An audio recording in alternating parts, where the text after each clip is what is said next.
Mimi is in St. Paul listening on KTNF. Hey, Mike. Hi. Well, I'm confused. I want to talk about Israel. And so, can you even imagine any other country in the world allowing 530 rockets to fall before it took a step to defend itself? And then hearing the last segment, you guys were talking about not wanting to help fund the Iron Dome. The Iron Dome isn't just to protect Israelis.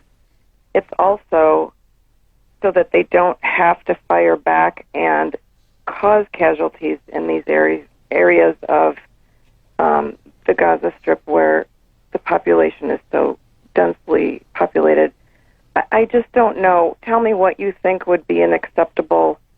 When are the Israelis supposed to defend themselves? How can they do that? Well, wait a second, Mimi. Let me just turn it around and ask you something.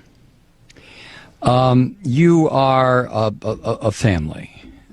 You have lived in St. Paul, Minnesota, for your family and your antecedents for probably, let's say, 100 years. And all of a sudden, I show up on your doorstep, literally on your doorstep.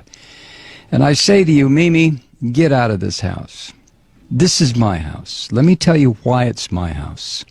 It's my house because my religion says it's my house. Now get out. Now, I happen to be standing on your doorstep with a gun pointed at your head and at Wait, your... who are you? No. Hold on. No. I listened to you. You listened to me. I don't know which side you're talking for, but okay. All right, Mimi, I'm going to put you on hold so you can go ahead and interrupt if you want to. But I'm standing on your front porch, and I order you and your family out of your house. And I tell you that it's my house, not your house. And the reason it's my house and my block and my neighborhood is because my religious belief says it's mine. And you sit there and you say, well, no. What are you talking about? We've been here 100 years. I'm sorry. Get out, Mimi. So you leave. And the reason you leave is because you know if you don't, I'm going to blow up your house and probably blow up your family. So you leave and you move down the street.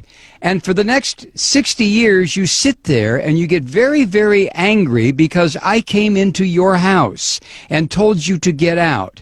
So what you do, Mimi, you decide, well, I know what I'll do. I'm going to start throwing rocks at what used to be my house, and it'll break the windows. That'll make that damn Malloy move. So you start throwing rocks. And then I come outside and I say, Mimi, were you throwing rocks? And you look at me rather sheepishly, and that's when I level an RPG at you and your family and your house, and I pull the trigger, and all of a sudden, whoosh, you're all gone. Now, which is the terrorist? You tell me. But tell me on another phone call, Mimi, because I'm not going to get involved in a big discussion about this. Thank you. Wow. When does Israel have a right to defend itself? Well, when do I have a right to defend myself? I came in and took Mimi's house. So if Mimi attacks me, who's going to say, well, Malloy, you have a right to defend yourself because Mimi's attacking you? And somebody else will say, yeah, but you took Mimi's house.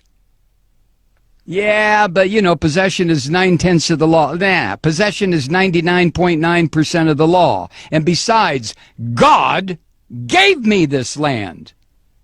What the hell is Mimi doing on it? All I had to do was come here and remind her, Mimi, get out. God gave this land to me. Now, if Mimi doesn't like that, she can go live in the little ghettoized area that I've set up for her near the Mississippi River in St. Paul, where there's bad electricity, bad water, the fish are no good to eat, and Mimi can stay there until hell freezes over. Or Mimi can throw rocks at my house. Used to be her house. In which case, I will level a couple of grenades at her. So the question, Mimi, is not, when do I have a right to defend myself? I stole your house. I stole your neighborhood.